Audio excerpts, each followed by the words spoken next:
자, 오늘 이제 본문의 말씀 들어가겠습니다. 자, 지금까지는 그 19장까지는 여호수아가 이스라엘 백성들을 이끌고 가나안 땅까지 들어왔어요.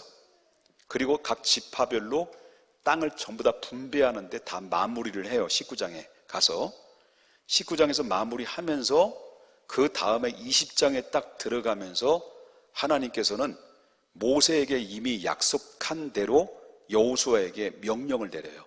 그 명령을 내리는 이유가 바로 뭐냐면 그 남쪽과 북쪽에 뭘 설치를 하라고 그러냐면 도피성이라는 것을 설치하라. 그러니까 남쪽과 북쪽에 남쪽 세 곳, 북쪽 세 곳, 그것인지 모르지만은 어쨌든 남쪽과 북쪽에까지 바로 도피성을 6군데를 설치를 하라라고 이렇게 명령을 내려요. 그리고 명령을 내리고 그리고 나서 그 도피성은 누가 들어올 수 있느냐라는 것은 사람을 어떻게 하다 보니까 사람을 죽인 거예요. 살인을 한 거예요. 살인을 했는데 살인을 해서 이게 바로 우발적이냐 아니면 의도적이냐, 다시 말한다면 죽이고 싶은 것이 아닌데 어떻게 하다 보니까 그냥 오살자예요. 오살자가 돼버렸어요. 그럴 때 오살자가 됐을 때 이 고의적인 살인자가 아니라 그냥 우발적으로 그냥 그렇게 된 거예요. 이럴 때 결국 어떻습니까? 법적인 절차로 볼 때는 법에 저촉이 돼서 결국 어떤 그런 법의 벌을 받아야 되겠지만 이런 사람들을 위해서 이제 피할 길을 주신 거예요. 그 도피성을. 그래서 그곳을 도피성으로 들어가는 거예요. 들어가면 거기에서 이제 그 안에서 이제 그 성내 안에서 이제 그거 기거하는 거죠. 기거하는데 성내 안에서 도피하고 있다가 언제 빠져나올 수 있느냐? 언제 나올 수 있냐면 대제사장이 죽을 때까지 그 성전에 있어야 돼요. 죽을 때까지. 이해되셨어요? 그러니까 사람 죽였어. 고의적으로 죽인 게 아니라 우발적으로 죽인 거야. 그럴 때 이 사람이 살 수 있는 길은 빨리 이제 주변에 이렇게 이 사건이 일어나는데 동쪽에서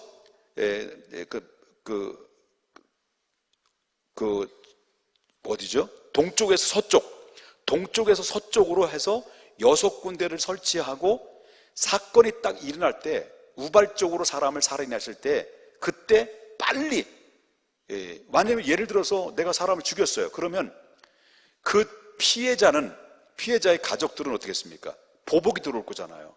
보복이 들어올 거니까 이런 상황을 대피하기 위해서 바로 도피성을 곳곳마다 설치하고 그 안에 들어가서 피할 수 있도록 도피성을 하나님이 만드시도록 했어요. 자, 그러면 여기에는 누구만이 들어갈 수 있냐면 고의적으로 사람을 살해한 사람이 들어가는 것이 아니라 우발적으로 사람을 죽인 사람이 들어갈 수 있는데 아까도 얘기했지만은 바로 이제 그 안에 결국은 그 대제사장이 그 안에 죽을 때까지 그 성내에 있어야 되는데 만약에 대제사장이 죽지 않는 상태 속에서 이 사람이 살인자가 이 도피성에 빠져나가서 누군가에서 바로 피해자에 의해서 보복의 살인을 당하게 되면 그 책임은 누구에게 있냐면 그 사람에게 책임이 없는 거예요. 죽어도 상관이 없는 거예요. 그러니까 이 우발적으로 사람을 살해했으면 도피성에 들어가 있으면 언제까지 이 사람이 그 안에서 피신하고 있어야 돼요? 언제까지? 누가 죽기 직전까지? 대제사장이 죽기 직전까지 성내에서 거기서 머물고 있어야만이 되는 거예요. 아까도 말했지만 이 대제사장이 죽기 이전에 그 성내에서 도피성에서 빠져나오다가 결국 피해자가 보복에 의해서 살인당하면 이 죽음은 한마디로 말한다면 개죽음이 되는 거예요. 아무런 법적인 그런 보호를 받지 못하게 되어 있는 거예요. 그만큼 이 도피성이라는 게 이 피해자의 소위 말한다면 이 오발적으로 살인했던 이 사람에게는 얼마나 커다란 위로가 되고 격려가 되고 그리고 그를 보호를 받는 그 보호막이 되는지 이 사람에게는 굉장히 고마운 거죠. 이 사람의 도피성이라는 게 얼마나 고맙고 얼마나 다행스러우냐는 거예요. 그죠? 그런데 이 말씀은 뭘 의미하느냐라는 거죠. 오늘 짧게 제 말씀을 설교를 마쳐요. 잊어버리지 말자. 짧지만 이 말씀 잊어버리지 말자. 다시 정리합니다. 하나님께서 모세를 통해서 주셨던 말씀을 여호수아가 그대로 순종을 해요. 너희는 우발적으로 사람을 살인한 자들을 위해서 어디예요? 남쪽과 동쪽과 서쪽을 중심으로 해서 몇 군데로 도피성을 만들었죠? 6군데를 도피로 만들어라. 그리고 우발적으로 사람을 살해했을 때 누구든지 도피성에 들어가게 되면 이 사람은 어떤 상황 가운데서 이 도피성 안에만 있으면 뭐 하는 거예요? 보호를 받아요. 근데 언제까지? 대제사장이 죽을 때까지. 근데 대제사장이 죽기 이전에 도망가서 보복 살인을 당하면 무슨 죽음? 개죽음이 되는 거예요. 아무런 법적인 제재를 받지 못하는 거예요. 그럼 이 말의 의미는 뭐냐? 오늘날 이 말의 의미는 뭐냐? 하나님이 왜 도피성을 만들어서 그 우발적으로 본의 아니게 어떻게 하다 보니까 사람을 죽였는데 이 사람이 정말 법적으로 말한다면 이 사람 죽어 마땅한 사람이에요. 그런데 이 사람들을 위해서 왜 도피성이라고 하는 것을 만들었느냐? 그 이유가 뭘까? 그 이유는 그것은 바로 하나님의 속성이기 때문에 하나님 속성. 죄는 마땅히 죄값을 치러야 돼요. 하나님은 공의의 하나님이에요. 그런데 하나님은 공의의 하나님이지만은 그러나 하나님의 마음은 어떤 마음이 있냐면 자비의 하나님, 자비의 마음이 있어요. 사랑의 마음이 있어요. 그래서 이 사람을 우발적으로 사람을 살해했을 때는 도피성이라는 이것을 만들어서 이 사람을 보호하고자 하는 하나님의 자비의 마음, 사랑의 마음, 이런 마음이 하나님의 마음에 그 안에 들어 있다라고 하는 것을 우리가 보게 된다라는 거죠. 그렇기 때문에 오늘날 말한다면 이것은 바로 이 하나님은 죄인을 위해서 뭘 주셨다는 거예요? 죄인에서 무슨 길을 줬다는 거예요? 피할 길을 주셨다. 사망의 음침한 골짜기로 갈 수밖에 없는 이 사람을 생명의 광장으로 이들을 이끌어 주셨다. 이게 바로 하나님의 마음이에요. 이 하나님의 마음인데 이것은 바로 뭐냐면 죄와 허물이라는 게 있어요. 허물과 죄는 똑같은 죄지만 죄는 의도적인 죄가 있어요. 의도적으로 죄를 짓는 것을 의미해요. 근데 허물이라는 것은 내가 안 그러고 싶었는데 어떻게 하다 보니까 내가 원하지 않았는데 어떻게 하다 보니까 이 죄를 진 거예요. 그러니까 이거 허물이에요. 그러니까 내가 안 미워하려고 했는데 어떻게 하다 보니까 미워졌어. 내가 안 그러려고 몸부림을 치고 몸부림을 쳤는데 안 되는 거예요. 어떻게 하다 보니까. 이게 바로 허물이죠.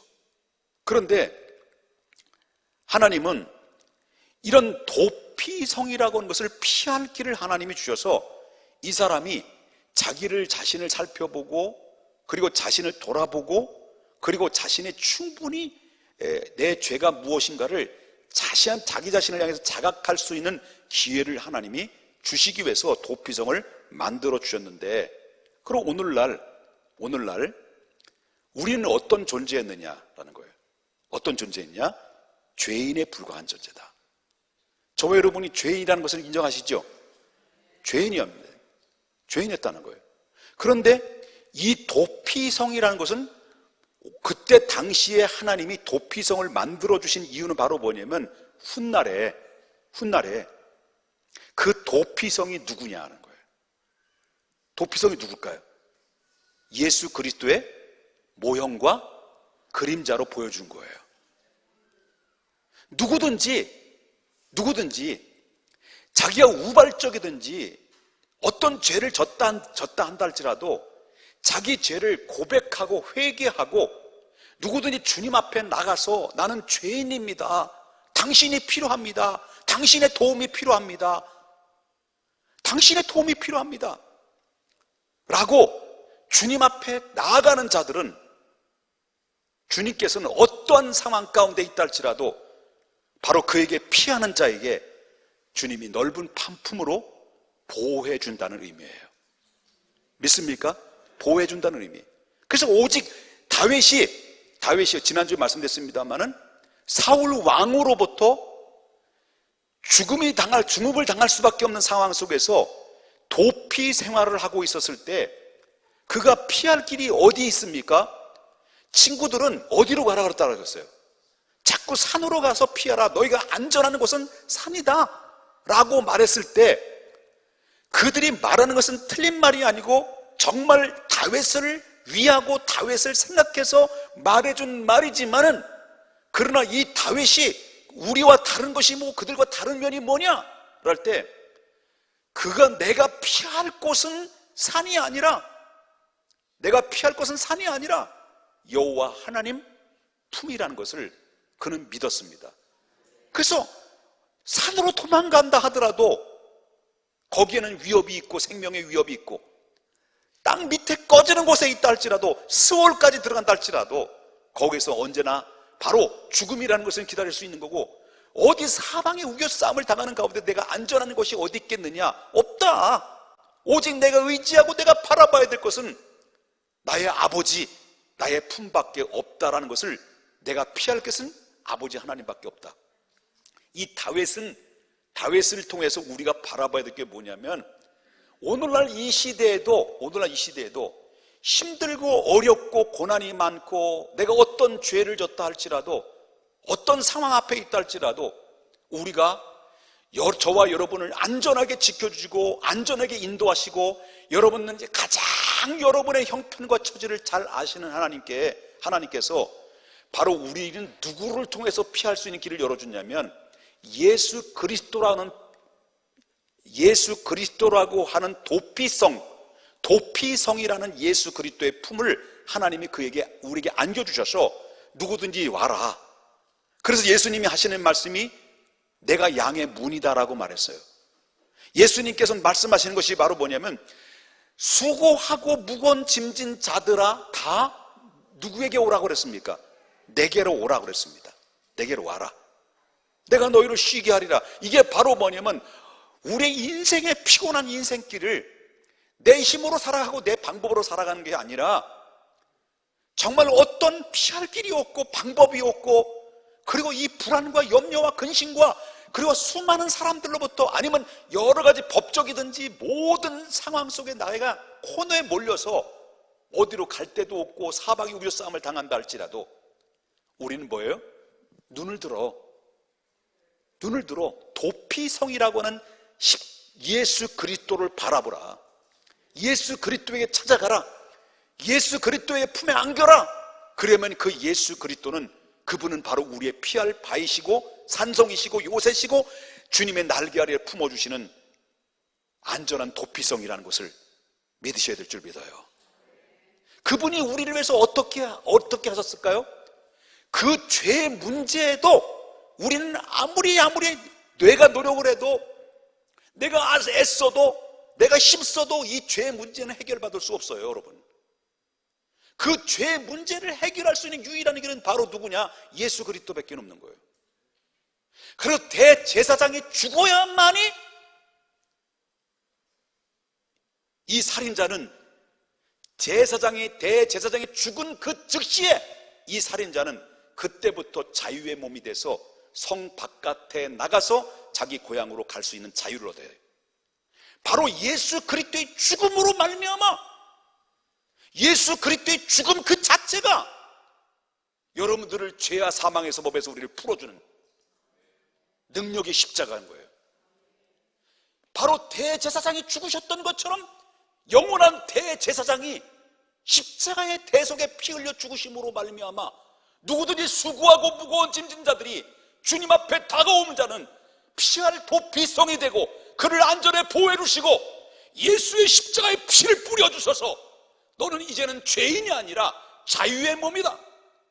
하나님 영원한 생명을 우리에게 그렇게 해주셔서 저와 여러분이 죄인이라는 그런 어떤 신분이 아니라 하나님의 값없이 주시는 은혜에 의에 힘입어서 저와 여러분이 하나님의 백성이 되는 은총을 입은 자들이 누구냐? 여러분 거예요. 그럴 때 여러분과 저는 얼마나 존귀한 자냐? 어떤 자냐? 예수님이 핏값 주고 여러분들을 건져내 주신 분이에요. 예수님이 핏값 주고 여러분들을 죄악에서 자유를 얻게 하신 거예요. 그래서 우리는 은혜 아니면 안 되는 거예요. 믿습니까? 나의 피난처 되신 예수밖에 없어요. 그래서 여러분 힘들고 오늘 하나님의 사랑하는 성도님들은 꼭 기억해야 되고, 그렇다면 이젠 자유의 몸이니까 막 죄를 져도 되느냐? 그건 아니에요. 이제는 하나님의 신분으로서 하나님의 자녀라는 신분이 이제부터는 하나님의 자녀답게 살지 못하면 그때부터는 뭐냐? 하나님께서 때리시고 징벌하셔서라도 하나님이 만들어가는 과정을 겪게 된다라고 하는 거예요. 그래서 여러분, 예수 믿고 구원은 받았으니까 값싼 은혜로 값싼 구원 받았다고 생각해서는 절대 오산이라는 거예요. 하나님의 백성들은 받은 은혜에 대해서 감사하고 이제 남은 일생을 바로 내가 영원히 갈 곳이 없고 고와 같은 인생이 예수 그리스도의 도피했을 때 나를 보호해 주셨고 십자가의 대속에 피 흘려 죽으심으로 말미암아 죄와 사망의 법에서 나를 건져 주셔서 영원한 하나님의 생명을 받게 해주셨고 하나님의 자녀가 됐다고 하면 하나님의 자녀의 신분으로서 이제는 하나님의 은혜로서 우리는 이 땅에서 하나님을 그분을 기쁘시게 하는 빚진 자로서의 삶을 살아가는 것이 우리의 삶의 자세요 사명인 것을 여러분 믿으셔야 될 줄 믿어요. 믿습니까? 물어보겠습니다. 우리의 인생길에 정말 힘들고 어렵고 고난이 있을 때 그때 피할 곳이 도피성이 어디라고 그랬어요? 예수 그리스도. 여러분이 돈이 많고 재산도 많고 모든 일들이 다 형통하고 고속질주 모든 것이 잘 되고 자녀들도 잘 풀리고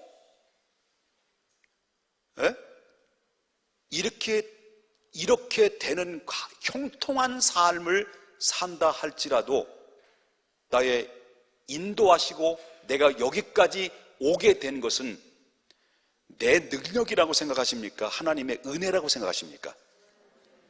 그 겸손만 가지고 있으면 하나님이 여러분들을 계속해서 축복하실 것입니다. 그 겸손만 계속 유지한다고 한다면 이 모든 것이 하나님의 은혜였습니다.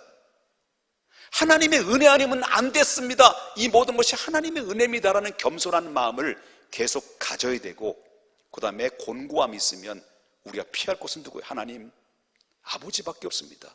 주님 나를 지켜주시고 나를 인도하시고 나를 보호해 주시옵소서라고 하나님 앞에 믿음으로 도피하고 그리고 주님께 피하고 주님께 의지하고 주님께 바라보면 하나님께서는 반드시 여러분들에게 도와주시고 인도하시고 해결해 주시는 은혜가 임하게 될 줄 믿어요. 주일날 말씀드린 것지만 곤고한 날이 있으면 어떻게 하라고요? 뒤를 돌아보고 생각해 봐라. 곤고한 날이 있으면 뒤를 돌아보고 생각하고 형통한 일이 있으면 기뻐하라. 바로 곤고함이 있으면 바로 주님께 우리가 피하면 형통한 길이 우리의 디딤돌이 돼서 우리를 이끌으시는 하나님 화가 변하여 복이 된다는 사실을 여러분 믿으시기를 주님의 이름으로 축원합니다.